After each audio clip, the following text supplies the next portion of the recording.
오늘 예배 마치면 어떻게 떡이라도 먹어야 되는데 디모데후서 4장 19절에서부터 22절입니다. 드디어 디모데 전후서의 마지막 날이 됐습니다. 디모데후서 4장 19절에서부터 22절까지입니다. 저와 여러분이 한 절씩 교독하도록 하겠습니다. 제가 먼저 받들어 읽습니다. 브리스가와 아굴라와 및 오네시보로의 집에 문안하라. 에라스도는 고린도에 머물러 있고 드로비아는 검들어 밀레도에 두었노니 너는 겨울 전에 어서 오라. 으블로와 부데와 리노와 글라우디아와 모든 형제가 내게 문안하느니라. 나는 주께서 내 심령에 함께 계시기를 바라노니 은혜가 너희와 함께 있을지어다. 아멘. 예, 참 고생하셨습니다. 다음에는 더 고생하셔야 되는데 다음 주부터는 우리가 히브리서를 시작하게 되지만, 자, 여러분들 오늘 글을 바울이 쓴 마지막 글입니다. 그리고 이후는 그는 순교합니다. 하나님의 뜻을 따라 달려갈 길을 다 마쳤다라고 얘기했던 그 바로 순간에 쓴 마지막 글입니다. 근데 제가 살펴보니까 지난주에 여러분 18절을 한번 보시겠습니까? 주께서 나를 모든 악한 일에서 건져내시고 또 그의 천국에 들어가도록 구원하시리니 그에게 영광이 세세 무궁토록 있을지어다. 아멘. 이렇게 하고 마치면 훨씬 더 좀 세련되게 끝나는 것 같아요. 고로 해놓고 왜 19절부터 이게 사족처럼 붙었는지 모르겠는데, 오늘 이렇게 개개인에 대한 안부와 당부를 끝인사로 더하는 것을 보면서 왜 하나님께서 이 말씀을 디모데후서 뒤에 꼭 넣으셨을까? 모든 성경은 하나님의 감동으로 된 것으로 성령님께서 이 말씀을 넣으신 이유가 무엇인지 그게 궁금해져서 오늘은 그 부분으로 여러분들을 찾아보려고 합니다. 세 가지가 눈에 보입니다. 문안하라, 그리고 이들이 문안한다, 그리고 디모데야 하고 이렇게 세 가지로 나눠져 있습니다. 먼저 문안해야 할 사람들에 대해서 19절 20절에 4명의 인물이 나오는 것을 봅니다. 한마디로 이거죠. 그들의 사역과 노고를 인정해주고 기억해줘야 될 사람들이다. 그래서 너가 직접 못 만났어도 좋은데, 그리고 지금 보지 못해도 좋지만 꼭 그 사람을 찾아 인사하는 것이 좋다, 이런 뜻인 것 같습니다. 아마 우리 변 목사님 계시지만 저에게 이제 사역지를 이렇게 맡기시고 떠나가시면서 제가 어떤 분은 어때요, 어떤 분은 어때요 이렇게 여쭤보면, 예, 그분은 꼭 사귀는 게 좋을 것 같습니다, 그분은 조금 거리를 두시는 게 좋을 것 같습니다 라고 저에게는 솔직하게 얘기해 주시거든요. 그러한 의미에서 그분에게는 가까이 하는 게 좋을 것 같은데 혹시 기회가 되시면 좋은 시간 가지세요 하는 그러한 뜻의 내용들입니다. 그 첫 번째가 브리스길라와 아굴라입니다. 여러분, 브리스길라가 여자인 거 알죠? 그리고 아굴라가 남자입니다. 브리스길라와 아굴라가 나옵니다. 이 브리스길라와 아굴라에게 문안하라고 하는데, 이 브리스길라와 아굴라는 사도행전 18장에 처음 등장을 하는데, 이 두 사람이 바울 사도와 똑같이 천막을 깁고 만드는 직업을 가져서 함께 그 같은 일을 하면서 평일에는 사도 바울과 더불어 천막을 제조했고 안식일에는 바울을 도와서 복음을 전파했던, 그래서 우리 개신교에서는 자주장수 루디어와 더불어 브리스길라 아굴라와 같은 부부가 되세요 그러면 굉장히 큰 축복과 같은 사람입니다. 왜 이 사람에게 문안을 하라고 디모데에게 시켰을까? 함께 달려온 같은 방향의 동역자들을 기억하는 것이 굉장히 중요하다는 거죠. 브리스길라와 아굴라만큼 같은 길을 달려왔던 바울의 동역자는 없습니다. 물론 바울과 실라가 있었고요, 그 다음에 아볼로처럼 뒤에 나타나서 많은 성경을 가르쳤던 사람들도 있고, 오늘 디모데처럼 아들처럼, 영적인 아들처럼 그 아버지가 했던, 영적인 아버지가 했던 일을 쭉 맡아서 했던 사람이 있는데, 함께 가죽 천막을 기부면서 함께 동역하며 하나님의 말씀을 나누면서 살았던 사람, 그 사람은 이 두 사람밖에 없습니다. 그러면 제가 방향성이 얼마나 같았을까 한번 생각해 봅니다. 저도 마찬가지입니다. 사역자들 중에서 제 마음에 더 마음이 가는 그러한 사역자들은요, 찬양 사역하다가 목회했다라고 하는 사람들에게 사실 마음이 많이 쓰입니다. 또 아니면 음악을 전공하거나 성악을 전공했던 형제가 목사가 됐다, 그렇게 되면 굉장히 마음이 쓰입니다. 왜? 겪어야 될 어려움이 있어요. 그리고 말하지 않아도 서로 알 수 있는 비유의 이야기들이 있어요. 그리고 방향성도 굉장히 흡사합니다. 여러분들이 그랬어요. 저번에 박종호 장로님 오셔서 이렇게 하시는, 간증하시는 거 보면서 목사님이랑 너무 똑같아요. 뭐 저는 욕을 먹긴 했지만 하여튼 여러분들이 볼 때 그 방향성이라는 것은 그가 가지고 있는 직업에 가지고 있는 습성을 배제할 수가 없습니다. 그런데 그렇게 함께 달려온 방향의 동역자들을 네가 좀 기억하는 게 좋겠다. 디모데야, 너 나를 아버지라고 여기고 멘토라고 여기지?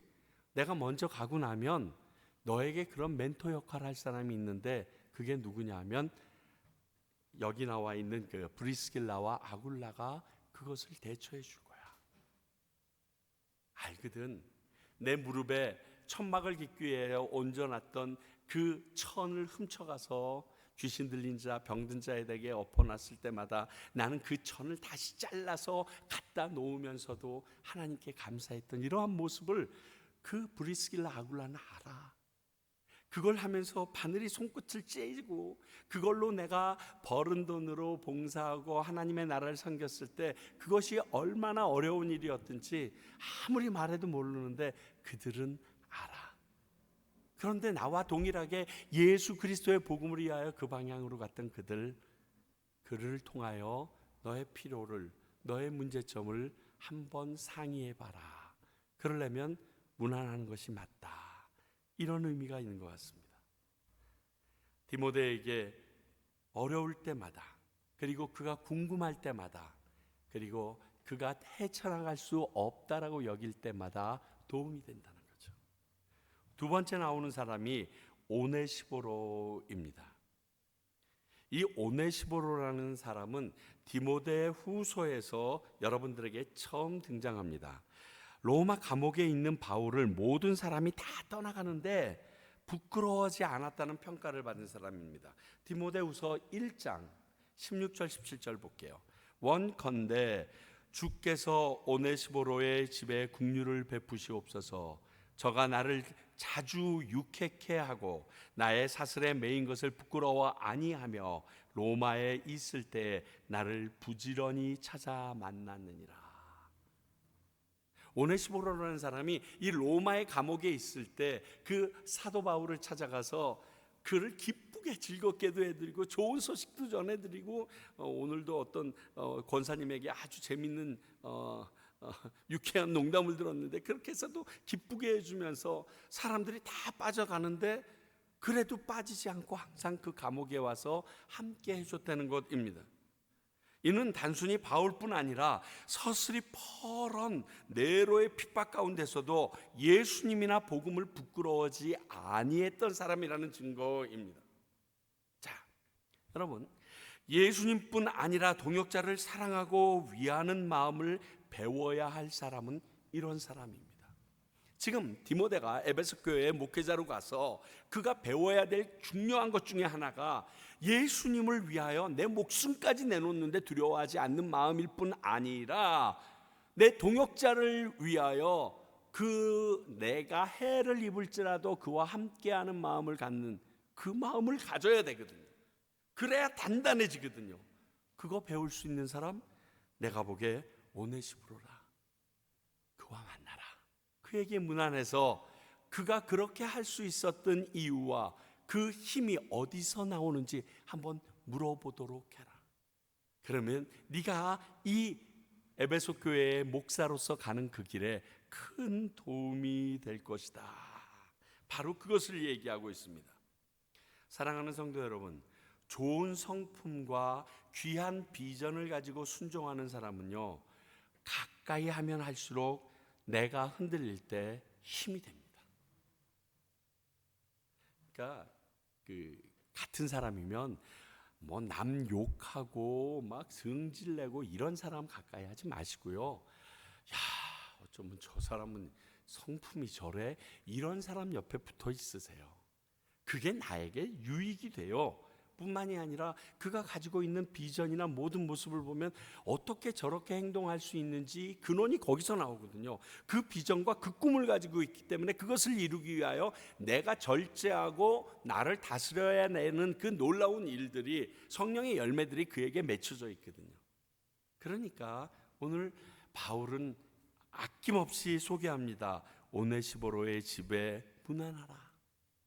그러면 네가 그의 성품을 배우게 될 것이고, 그의 성품은 네가 목회할 때 많은 사람들에게 유쾌함을 줄 뿐만 아니라 그들이 외롭고 힘들고 지쳐 있을 때 그의 친구가 될 수 있는 방법을 알려줄 거다. 지금 그걸 얘기해 주는 거예요. 이런 사람들은 꼭 일부러라도 찾아가서 관계를 맺는 게 중요하다라는 것입니다. 그리고 20절에 말하기를 에라스도는, 이 에라스도라는 사람을 보면 고린도 출신으로 디모데와 한 팀이 되어서 사역했던 사람으로 사도행전은 얘기합니다. 자, 사도행전 19장 22절 볼게요. 자기를 돕는 사람 중에 디모데와 에라스도 두 사람을 마게도냐로 보내고 자기는 아시아에 얼마 동안 더 있으니라. 난리가 났어요. 그래서 그냥 바울이 끌려나가서 맞아 죽게 됐고, 회장당도 지금 맞아 죽고 있는 그 상황 가운데서 자기를 돕는 사람 중에서 디모데와 에라스도 두 사람이 함께 있었다는 것입니다.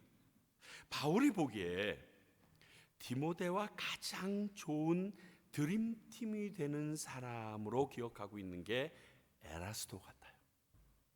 갑자기 등장하지 않았을 거예요. 이러한 바울의 기록과 더불어서 바울이 생각했을 때 디모데를 생각하면, 야, 디모데랑 짝이 되는 놈 에라스도가 있어 라는 겁니다.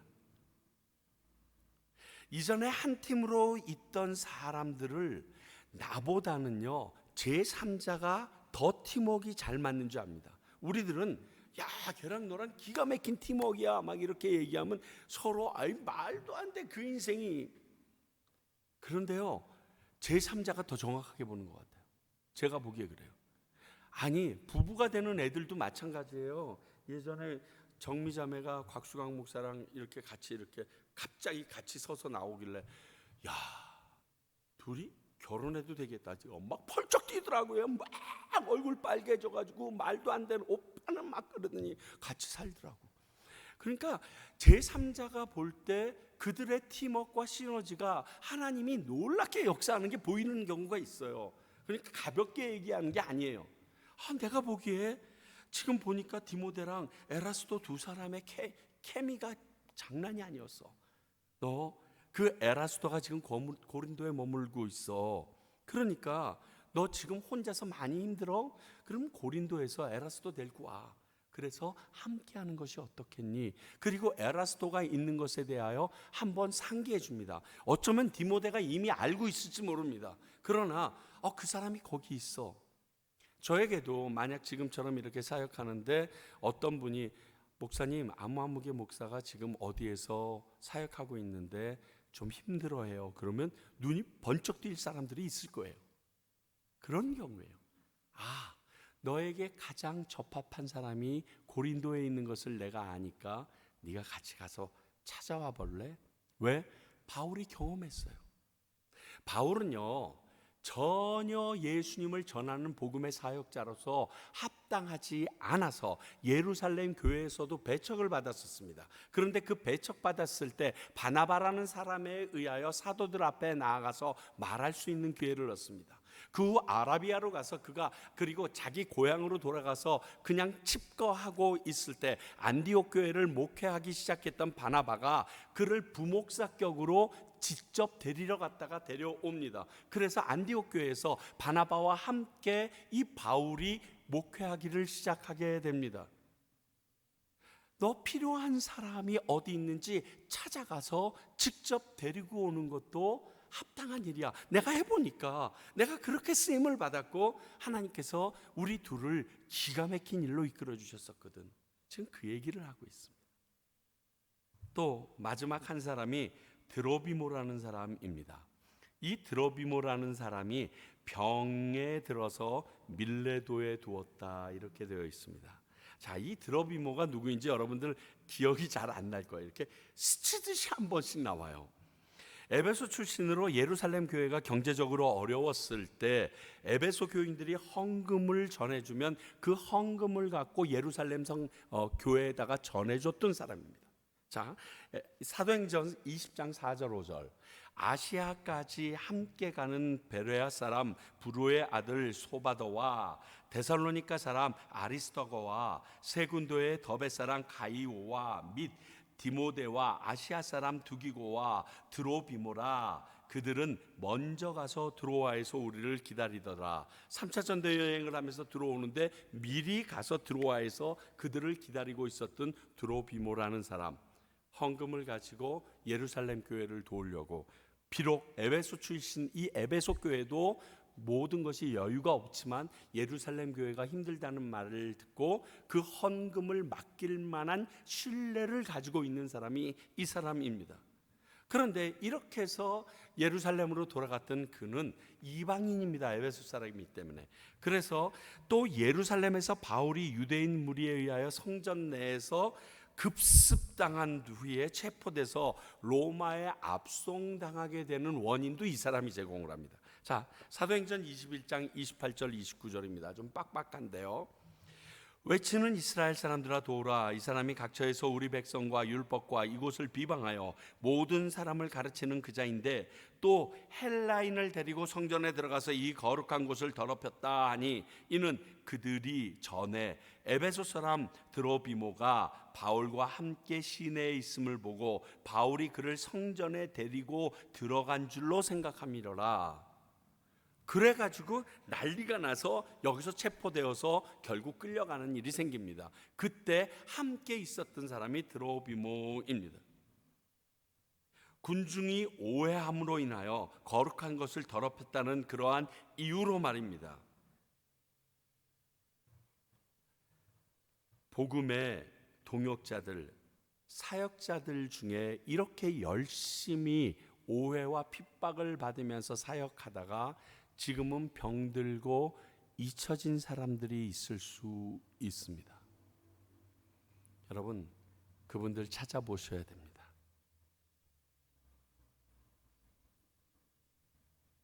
지금 상황이 이런 드로비모처럼 아픈 사람들까지 돌아보기 어려운 시절인 것은 사실입니다. 기독교인들에게 네로의 핍박이 있죠. 예수 믿는 사람을 붙잡기만 하면 감옥에 가둘 수 있는 그러한 상황이지만, 그러나 이런 복음의 사역자들을 찾아 섬기는 것이 지난번에 공부한 마태복음 25장 양과 염소의 비유에 나와 있는 그 일을 행하는 자입니다. 자, 마태복음 25장 40절, 그때는 이 부분에 대해서 너무 설교 내용이 많아서 못했는데 잘 들어보세요. 임금이 대답하여 이르되 내가 언제 주님을 섬겼습니까? 이 말하는 양들한테 내가 진실로 너희에게 이르노니 너희가 여기 내 형제 중에 지극히 작은 자 하나에게 한 것이 곧 내게 한 것이니라.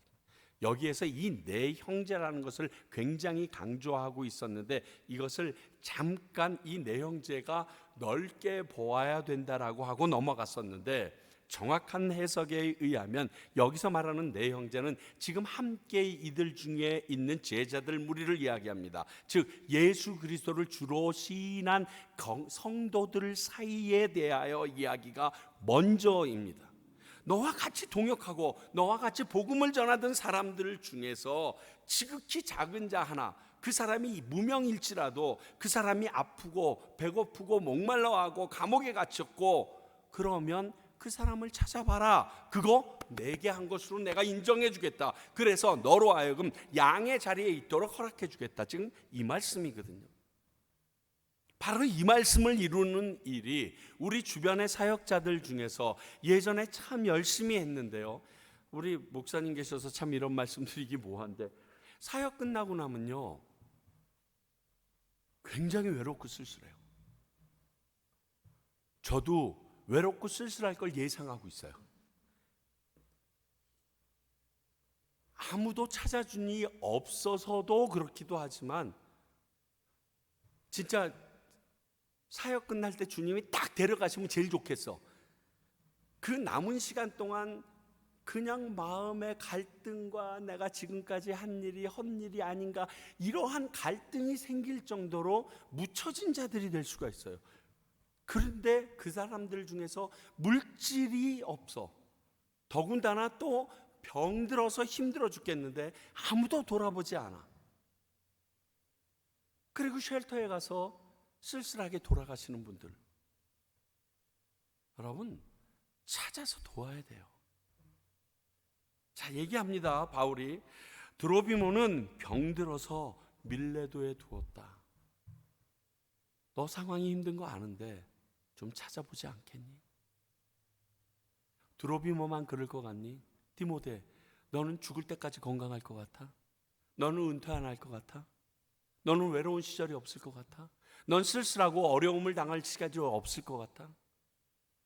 그때 돌아보는 게 나를 돌아보는 거라고 가르쳐 줬잖아. 왜 아니 돌아봐? 여러분, 정말 좀 이분들에 대해서 하나님의 마음을 가지고 좀 돌아보실 수 있으면 좋겠어요. 제가 진짜 자신 있게 얘기하는데, 하늘에서 상이 살벌하게 클 걸 제가 개런티 할게요. 왜? 그런 분들 돌아보는 사람이 너무 적어서. 정말 적어요. 모르겠어요. 담임 목사 그만두지 않으려고 그냥 하고 아들에게 그것도 주고 막 이렇게 팍팍 하는 사람이 이런 문제도 없지 않아 있는 것 같아요. 내가 보기. 그렇잖아요. 잊혀져 가는 게 싫어. 오늘 바울이 이야기합니다. 네가 무난하고 찾아봐야 될 사람이 있는데 그 마지막 부류가 드로비모 같은 사람이다. 꼭 찾아보아라. 얼마나 큰 축복을 그 사람들이 빌어주겠어요. 얼마나 그가 가지고 있던 기가 막힌 노하우를 풀어주겠어요.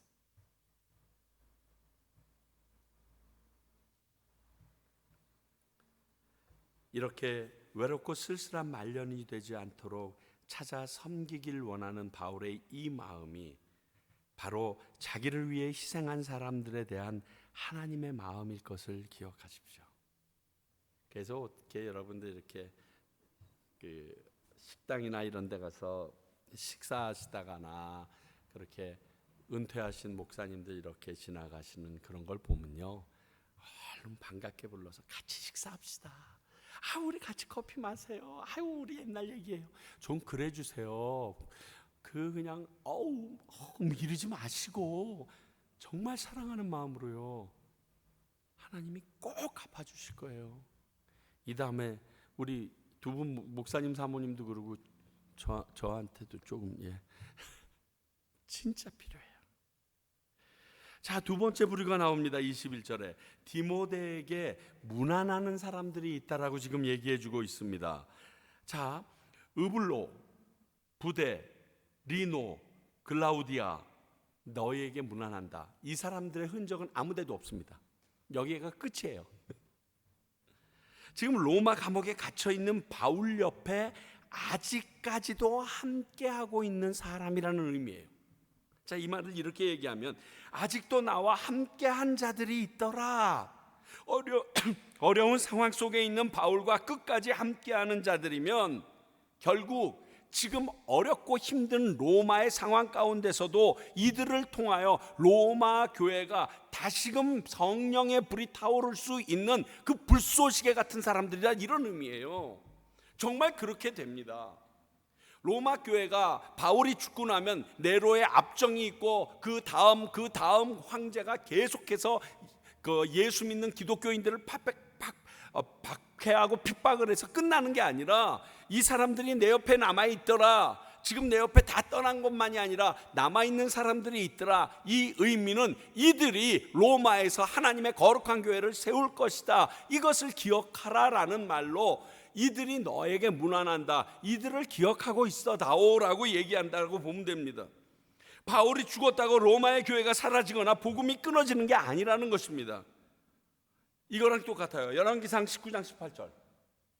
그러나 내가 이스라엘 가운데 7,000명을 남기리니 다 바알에게 무릎 꿇지 아니하고 다 바알에게 입 맞추지 아니한 자니라. 지금 엘리야가 하나님에게 들은 겁니다. 엄청나게 싸웠어요. 그냥 갈멜산에 하나님은, 그러고서 이겼어, 승리하고 좋아하고 있는데, 그때 없었던 이세벨이 나타나서 사람을 보내서 엘리야 잡아 죽이겠다고 그러니까 꽁무니 빠지게 도망갑니다. 그래서 여러분들이 잘 아는 로뎀 나무가 나오고 지금 그 상황이 쭉 나옵니다. 그러면서 엘리야가 뭐라고 얘기하냐면, 하나님 나 죽여주세요, 너무 힘들어 죽겠어요, 나 왜 이래요? 그랬더니 하나님께서 천사를 통해서 하시는 말이에요. 야, 지금 모든 사람이 다 없어졌다라고 네가 생각하니? 나를 섬기는 사람이 다 사라졌다고 생각하냐? 아니야. 내가 아직 7,000명이나 남겨놨어. 바알에게 무릎도 안 꿇고 입 맞추지도 않은 한 7,000명이나 남겨놨어. 너 외롭지 않아? 너 혼자 아니야. 지금 그 얘기를 해주셨거든요. 야, 디모데, 내가 죽었다고 더 이상 로마의 복음이 펴지지 않고 그리고 서방 세계의 복음이 퍼지는 게 끝났다라고 생각하니? 아니야. 내가 이렇게 어려운 상황에도 내 옆에 있는 사람들을 너에게 소개해 주는 이유는 이들을 통하여 로마에도 영원히 하나님의 나라가 세워질 것을 내가 믿기 때문이야. 이 말은 그대로 그에게 전해져서 300년 후에 313년 로마가 드디어 기독교를 공인할 수밖에 없는 상황까지 몰고 갑니다.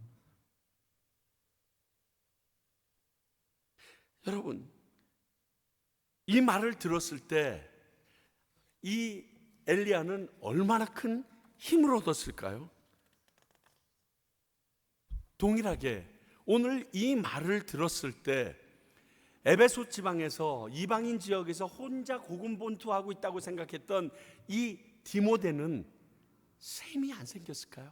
아, 나뿐만이 아니구나, 더 심한 곳에서도 예수님 붙잡고 있는 인생들이 있구나.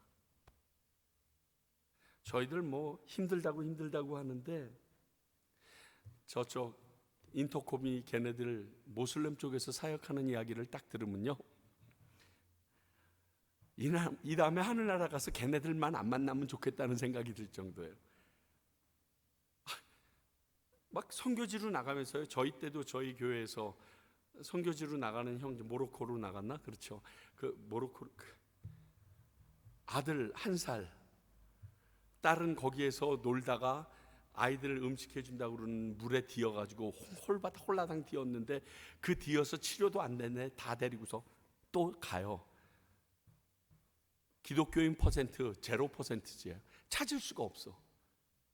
왜 나가? 조금 애들 크고 나면 언제 예수님 오실지 모르는데 지금 그럴 시간이 어디 있어요, 목사님? 걔네들 만날까 봐 겁나요. 저보다요 20살, 30살 어린 애들이에요. 미국에서 잘 나가고 있던 애들이에요. 이사야서 6장 13절. 그러나 그 중에 10분의 1이 아직 남아있을지라도 이것도 황폐하게 될 것이나 밤나무와 상수리 나무가 배임을 당하여도 그 구루터기는 남아있는 것 같이 거룩한 씨가 이 땅에 구루터기니라 하시더라. 이사야가 더 이상 이스라엘이 뭐가 남았습니까? 아합이나 이놈들 때문에 완전히 개판 5분 전 이제 므낫세까지 등장해서 이 난리를 치고 있습니다. 지금 얘기하고 있습니다. 결국 므낫세에 의하여 톱으로 몸이 반쪽 나서 죽는 게 이사야 아닙니까? 그 상황 가운데 있는 지금 이사야가 하나님 앞에 이 얘기를 했을 때 아니야 거룩한 씨, 이 땅에 구루터기가 될 사람들 내가 남겨놨어 라고 지금 이사야 선지자에게 하나님이 말씀하십니다. 아마 이 의미가, 그러니까 디모데, 로마 교회를 위해서 기도해 줘야 돼. 로마 교회를 위하여, 이들을 위하여 기도해 줘야 돼.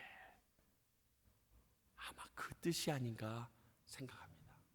사랑하는 성도 여러분, 그러므로 우리는 그 하나님의 사람들을 위해서 기도하는 일을 멈추어서는 안 됩니다.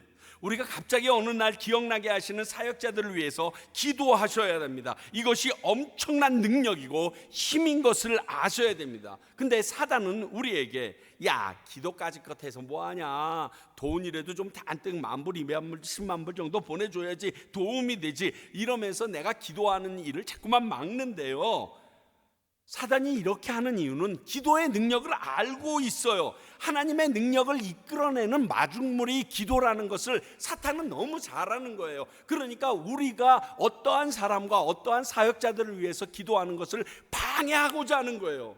기도하면 역사가 일어나거든요. 자, 여러분, 우리 400여 년 동안 이집트의 포로로 있었던 이스라엘 백성들 생각해 봅시다. 분명히 하나님께서 약속하신 언약도 있었지만 하나님께서 그 모세를 그들에게 보내시면서 했던 말씀이 뭐냐면 너희들의 고통과 신원하는 소리를 들으셨다, 이렇게 되어 있거든요.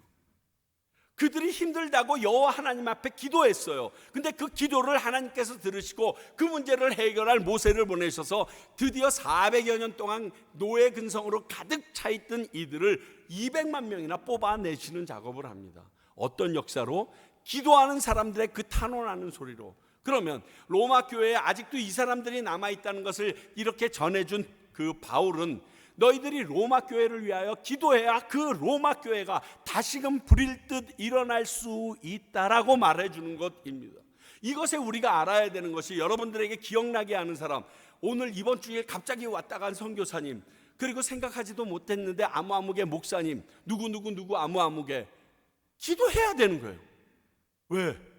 하나님께서 그에게 역사할 일이 있어서 너로 하여금 마중물을 나에게 보내라, 그러면 내가 폭포수같이 그에게 부어주리라, 그 마음이 있으신 거예요. 근데 우리는 그렇게 안 생각해요. 기도까지 저는 할 수 있는 게 없어서요, 기도밖에 못해요. 쉴 데 없는 소리 하지 마세요. 기도밖에 못하다니요. 기도를 해주시는데, 기도씩이나 해주시는데. 제가요 미국에 있을 때도 잘 몰랐는데 이 과테말라 오니까 피부로 느껴지는 게 누가 나를 위하여 기도하고 있는지 안 있는지더라고요. 전 정말 선교사님들 나오셔서요, 예, 뭐 재정 도와주시는 거 다 감사하죠, 뭐 그런데 꼭 기도해 주셔야 돼요, 뭐 이런 얘기할 때 목사로 있으면서도 그래도 돈이 필요하면 주면 받아가지, 이런 생각 진짜 많이 했거든요. 근데 이곳에 와서 사역하면서 기도하면 진짜 어떨 때는 그 기도 소리가 제 귀에 들리는 것 같아요. 지금 누가 나를 위하여 기도하고 있네, 우리 교회를 위해서 기도하고 있네, 이게 느껴져요. 막 그 다음부터 나도 가서 아니에요, 뭐 다 좋아요, 돈 주셔도 좋고요, 먹을 거 맛있는 거 기자재 다 좋은데 기도를 꼭 빠지지 말고 해주셔야 돼요. 그러면 그분들이 아마 저랑 똑같은 생각하고 있을 거예요. 에이, 그까짓 거에서 무슨. 기도가 능력이에요. 내 필요는 누가 아세요? 하나님이 제일 정확하게 아세요. 여러분, 까놓고 얘기해봅시다. 선교사가 돈이 너무 많아, 선교 잘할 것 같으세요? 아니요. 하나님 앞에 바로 서 있는 게 먼저 돼야 돼요. 그거 아니면요, 그에게 주어진 그 수많은 재능과 재력이요, 그를 죽이는 길로 만들어요.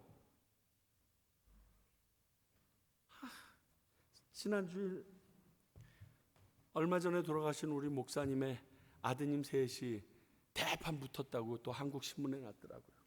재산 나누는 것 때문에.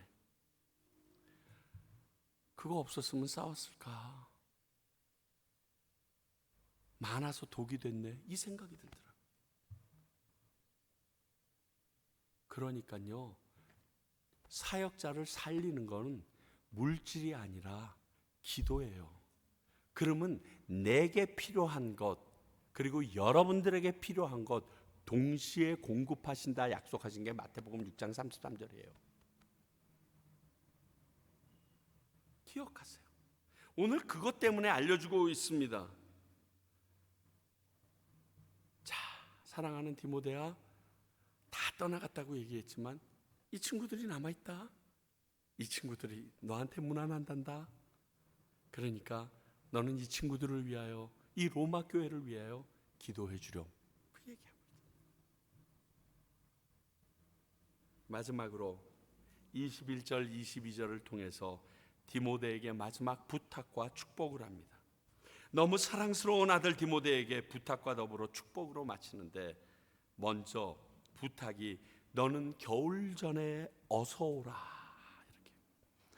지금 외투를 갖다 달라고, 겉옷을 갖다 달라는 이야기가 지난주에 나눴습니다. 그것이 너무 춥기도 하지만 그게 무슨 의미라고요? 혼자 외롭고 쓸쓸하다라는 의미가 더 많이 내포되어 있다라고 말씀드렸습니다. 추워지기 전에 오라는 의미보다 지금 어서 오라라는 이 말이, 나 얼마 남지 않은 생인데 너랑 얼굴과 얼굴을 맞이하고 해야 될 얘기가 있다. 내 죽기 전에 네가 빨리 와줬으면 좋겠다. 마지막으로 너를 꼭 당부하고 싶은 게 있구나. 지금 그 얘기예요. 그런 것 같아요. 꼭 죽기 전에 어머님이 우리 막내는 봐야 되는데 이렇게 하고 보통 돌아가신대요. 그러면 그걸 호흡기를 띄지 못하고 어찌할까 모르다가 있는데, 그 막내가 막 공항에서 도착해서 어머니하고 그 어머니 손을 잡는 순간 호흡기에 찡 하더라. 근데 이건 무슨 영화 같잖아요. 저는 그 얘기를 장례식 하면서 너무 많이 경험해요. 그때까지 목숨줄을 안 놓고 딱 계시다가 사랑하는 내 아들 내 딸이 오고 그 사람이 올 때까지 기다렸다가 딱 놓으시는 분들을 참 많이 봐요. 그런 의미가 아닐까. 내가 디모데 너무 사랑하는데 내가 죽기 전에 한 번만 더 보았고 한 번만 더 너에게 필요한 것들을 나누고 싶은데 와주지 않을래? 얼마 남지 않은 시간에 너 보기를 간절히 원한다 하는 이 사랑의 마음이에요. 사랑하는 사람에 대한 간절함. 그런데 친아빠는 아니잖아. 근데 오라가라 하네. 요게 조금 마음에 걸렸어요. 왜 오라가라 명령하지? 근데 묘한 느낌이 들더라고요. 이 영적인 아들이라고 하지만 좀 무례해 보이는 이런 바울의 오라라는 말에 당연히 받아들이는 아들 디모데, 이 관계는 뭐지? 한번 생각해 보셨어요?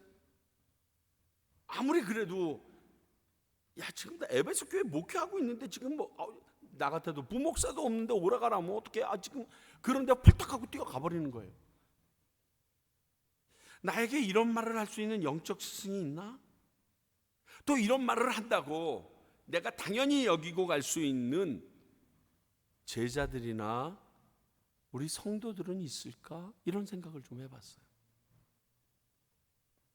너무 바울이 행복하다라는 생각이 드는 거예요. 저는 지금까지 어떤 분의 사망 소식을 듣고 달려갔던 분이 딱 두 분 있습니다. 한 분은 우리 하영조 목사님이었고 한 분은 한경직 목사님이셨어요. 물론 한경직 목사님 때는 제가 한국에서 목회를 하고 있었기 때문에 물론 다른 교회지만 그래도 갔었고요. 하영조 목사님 때는 샬롯 교회에 부임한 지 채 3개월도 되지 않아서 도저히 갈 상황이 안 됐는데 갈 수밖에 없었어요. 다행히 또 그때 계시던 장로님들이 후회하지 말고 빨리 다녀오시라고 해주셔서 4박 5일로 한국에 다녀왔던 기억이 있어요. 왜냐하면 저에게 너무나 큰 영향력을 주고 그리고 저를 정말 사랑함으로 이끌어줬다는 게 느껴졌기 때문에 그 시간이라도 같이 못하면 내가 한이 될 거라는 생각이 있더라고요. 아마 그 두 분은 어떤 상황에 저를 부르셨더라도 제가 갔을 겁니다. 제게는 그런 분이셨거든요. 그런데 제가 이렇게 부르면 달려올 사람들은 아직 없는 것 같습니다. 제가 그런 역량과 덕을 세우지 못해서일 것입니다. 여러분들에게 이러한 역량을 받을 영적 자녀들이 있었으면 좋겠습니다. 여러분들이 이런 영적을 주고받을 수 있는 스승이 계셨으면 좋겠습니다. 정말 큰 도움이 됩니다. 가끔 혼자 막 사역을 하다가 하영조 목사님이라면 지금 이런 상황에서는 어떻게 하셨을까? 굉장히 어려운 시간을 지나했던 것을 같이 있었기 때문에 알거든요. 우리 한경직 목사님은 이때는 뭐라고 했을까? 한경직 목사님이요, 당회하다가 너무 힘들어서 화장실에 들어가서 혼자 숨 죽이고 수건으로 입 막고 울었다는 일은 수도 없이 있다라고 장로님들이 증언할 정도로 그 한경직 목사님조차도 어려웠었거든요. 도대체 이럴 때는 어떻게 했을까? 어떻게 말씀하셨을까? 궁금해 죽겠어요. 물어보고 싶은 사람들이 너무 많아서. 다행히 아직도 우리 이재철 목사님이나 김동호 목사님 여러분들이 계셔가지고 연락드리면 이렇게 하십시오, 이렇게 하십시오 얘기해 주는 게 큰 도움이 되는데, 내게 그렇게 연락해서 구하는 사람들은 있는가? 그 정도로 하나님의 거룩한 영향력을 끼치지 못했나 하는 그러한 부끄러움도 있습니다. 오늘 디모데와 바울의 관계는 그런 관계입니다. 그리고 마지막 축복 인사를 하는데, 여러분 들으십시오. 나는 주께서 내 심령에 함께 하시기를 바라노니 은혜가 너희와 함께 있을지어다. 사실 이 축복의 소원은요, 모든 크리스찬에게 가장 필요한, 가장 중요한 소원인 것 같아요. 이 일이 나에게 있음을 확인하는 성도들이라면 아마 어떠한 일에서도 힘들지 않을걸요? 그분이, 그 성령님께서 나와, 그 예수 그리스도가 나와 지금 함께하고 있는데 그 함께하심이 은혜로 드러나는 순간이에요. 저는 저희 교회 모든 성도들에게 이 축복이 있기를 원합니다. 영원히 있기를 원합니다. God's grace be with you. 당신에게 하나님의 은혜가 영원히 함께하길 원합니다. 당신과 함께 하시는 그 주님으로 말미암아 그 은혜를 매일매일 경험하실 수 있기를 바랍니다. 내가 어려운 일을 당했을 때도 하나님의 은혜라고 느끼고, 내가 기쁜 일을 당했을 때도 하나님의 은혜라고 느끼고, 우리가 오늘 처음 한 찬양의 가사 뭡니까? 내 평생에 내가 잘한 일이 하나 있다라고 난 생각합니다. 예수님을 나의 주님으로 인정한 겁니다.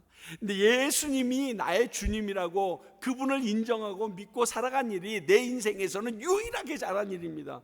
저도 아마 그렇게 고백할 것 같아요. 내가 잘한 일이 하나 있다면 예수 믿은 겁니다. 그거 외에는 없습니다. 나머지는 정말 창피한 것밖에 없습니다. 그게 이 은혜가 넘치는 삶 아니에요? 이것을 사랑하는 디모데에게 아버지격인 바울이 얘기합니다. 야, 난 이제 간다. 남들은 순결하고 멋있다고 그러는데 결국 이 땅에서 더 이상 살 수 없는 거야. 죽는 거야. 그런데 주님께서는 너와 같이 하시고 그 같이 하신 주님의 은혜가 너에게서 매일매일 드러나길 원해. 사랑하는 아들아, 안녕. 이거예요.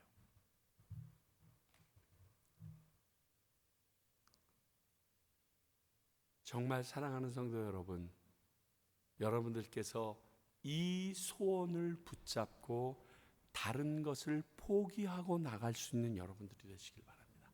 이거 하나면요, 여러분이 원하는 것 수백 수천 배를 하나님께서 더해 주십니다. 정말 정말 정말 믿으세요.